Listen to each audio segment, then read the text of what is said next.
Les voy a contar un poco cuáles son algunas de las características muy generales de lo que es la lengua china. En primera, el chino no tiene alfabeto, tiene ideogramas o sinogramas que no son alfabeto. El chino no tiene alfabeto, no existen las letras tal como las conocemos en español, inglés o francés. Esos sinogramas o dibujitos o cuadritos o como le queramos llamar, no son letras. El chino lo que tiene son sinogramas. ¿Qué quiere decir sinograma? Sinograma quiere decir gráfico chino. Sino viene de chino y grama viene de gráfico. Entonces, cuando hablamos de sinogramas, hablamos de gráficos chinos. Alguna gente también les llama ideogramas o les llama, ¿cómo más les llaman? Caracteres. Ujú. Y estos sinogramas representan conceptos muy abiertos que se van a pronunciar con una sílaba. El chino se entiende por contexto. Existen 56.000 sinogramas. Obviamente que ni los chinos conocen todos los sinogramas. Un chino culto puede manejar, no sé, tal vez unos 5.000 o hasta 8.000 sinogramas. Y nosotros, bueno, con que lográramos aprender 1.000, ya tendríamos un buen nivel de chino. Pero fíjense bien, de esos 56.000 sinogramas solo existen 400 sílabas. 1.600 aproximadamente si consideramos 4 tonos, porque el chino cada sílaba se puede decir en uno de 4 tonos. Si consideráramos todo esto, ¿no? Es decir, 56.000 sinogramas que pueden ser dichos de 1.600 maneras, imagínense cuántas palabras se dicen igual. El chino tiene muchísimas palabras homófonas y por eso es que el chino se entiende por contexto.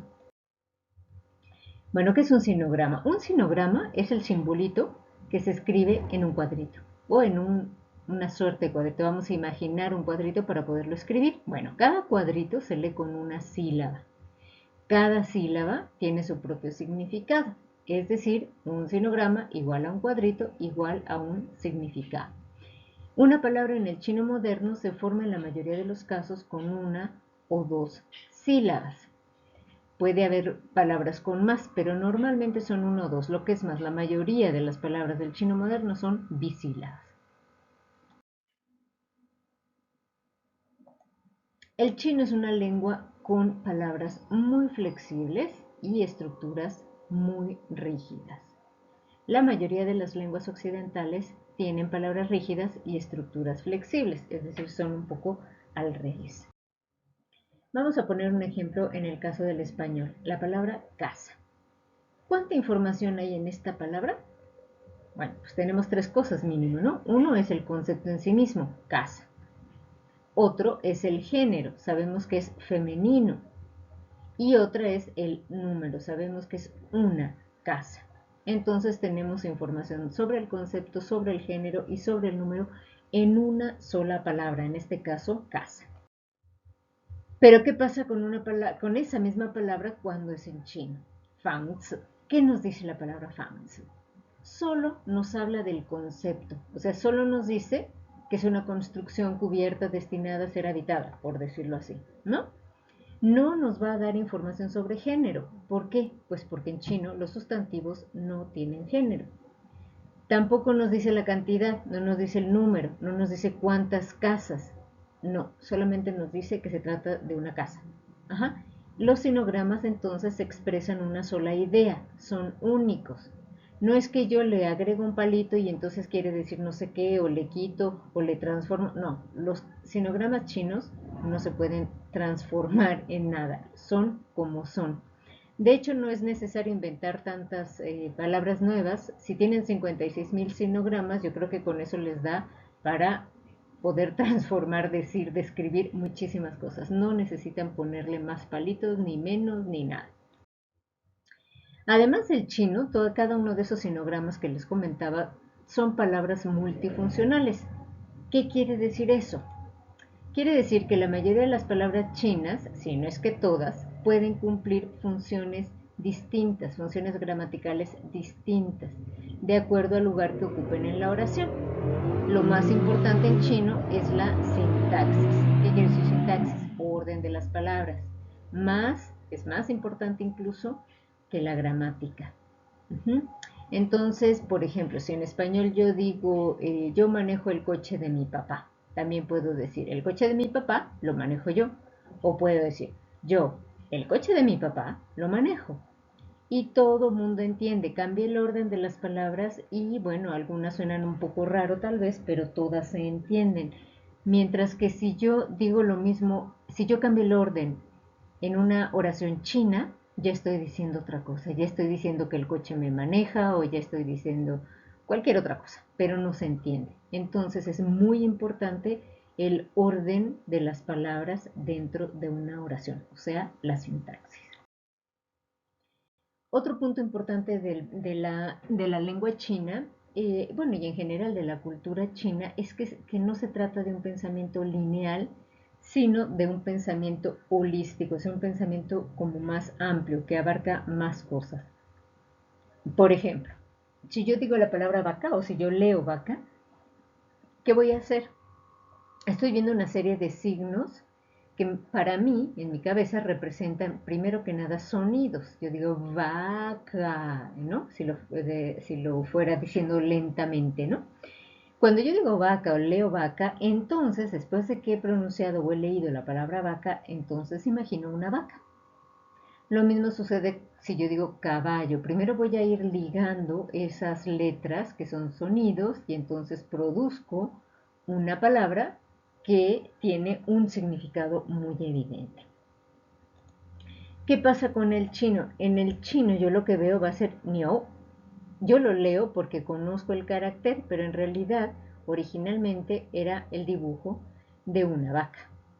Y poco a poco ese dibujo de una vaca se fue, obviamente, se fue estilizando, se fue transformando, se fue graficando y quedó como ustedes lo ven en la parte, en el símbolo de arriba, el sinograma de arriba, ¿no? Ese es vaca o toro. Y el chino lo que ve es eso, ve es como una síntesis, no ve letras, no ve la palabra tal, tal, tal, tal, o la letra tal, tal, tal, tal, que me va a llevar a una palabra determinada. No, lo primero que ve es una vaca, ¿no? O un concepto de vaca. Entonces, la manera de leer es muy distinta. Ya una vez que sé que es una vaca, porque lo estoy viendo, entonces puedo pronunciarla tal como se debe pronunciar. Es decir, se pronuncia vaca, niou. Lo mismo sucede con el sinograma de abajo, que es caballo, ¿no? Es obviamente un dibujo muy, muy, muy estilizado y graficado de caballo, pero digamos que en la cabeza de un chino pues está una representación de un caballo, ¿sí? Y claro, ese caballo en chino se dice ma, y entonces por tanto digo caballo y digo ma y pienso en un caballo, ¿sí? Es como si el orden del pensamiento fuera un poco distinto, no va de letra tras letra hasta configurar una palabra, sino que va directo al concepto y luego ese concepto pues obviamente que se tiene que decir de alguna manera. Otro tema muy interesante es la concepción del tiempo y del espacio. Vamos a ver estas dos palabras. La del lado izquierdo es shang y la del lado derecho es xia. ¿Qué quieren decir? Arriba y abajo. Si ustedes pueden observar esta línea de aquí, en el caso de este carácter va a ser el horizonte, va a ser la tierra. Pero en el caso de esta otra, esta línea es el cielo. Entonces esto es lo que está pasando del lado izquierdo, lo que pasa arriba y lo que pasa abajo del cielo.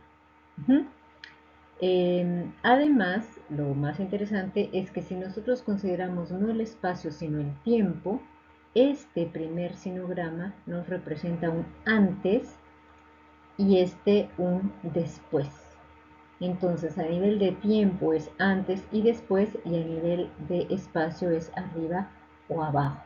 Son caracteres que normalmente se manejan, pues son conceptos más bien que se manejan como emparejados, ¿no? Si hay un arriba y un abajo, si hay un antes y un después. Pero lo interesante es ver cómo en nuestra cabeza operaría distinto. Lo que está arriba, normalmente el futuro uno lo ubicaría arriba y no abajo, o al revés, ¿no? Entonces, este ejemplo es solo para decir que nosotros tenemos que estar muy abiertos a este tipo de choques que vamos a tener donde encontramos que esta idea que yo tengo y esta manera de estructurar el mundo que yo tengo no corresponde con el concepto chino o no necesariamente corresponde con el concepto chino. Algunos valores de la cultura china son los siguientes, solo los vamos a mencionar. Benevolencia, armonía, sabiduría, familia, respeto a los antepasados. Estos son algunos de los valores con los que se mueve o que determinan mucho la forma de moverse la sociedad china. Y para finalizar, y para poder comprender otra cultura, siempre hay que preguntarse, ¿y por qué no? Por ejemplo, hay gente que me pregunta, ¿por qué los chinos eh, hacen ruido al comer? Yo preguntaría, ¿y por qué no? ¿O por qué los chinos desayunan arroz? Pues, ¿por qué no? Porque muchas veces todo eso que a uno le choca, todo eso que uno no entiende, tiene que ver con que en mi cultura no es así. Pero no es que esté ni bien ni mal, simplemente que no corresponde con mi manera de, de ser, con mi manera de entender el mundo, con mis costumbres, con mi forma de estructurar el mundo, ¿no? Entonces yo creo que antes de juzgar, porque lo que nos pasa siempre es que juzgamos al otro, antes de juzgar habría que preguntarse, ¿por qué no? ¿Por qué no podría ser como ellos dicen o como ellos hacen? Sean los chinos o sea cualquier otra cultura. ¿Por qué no? Por lo menos démonos una oportunidad de entender que el mundo puede ser totalmente distinto e igualmente válido.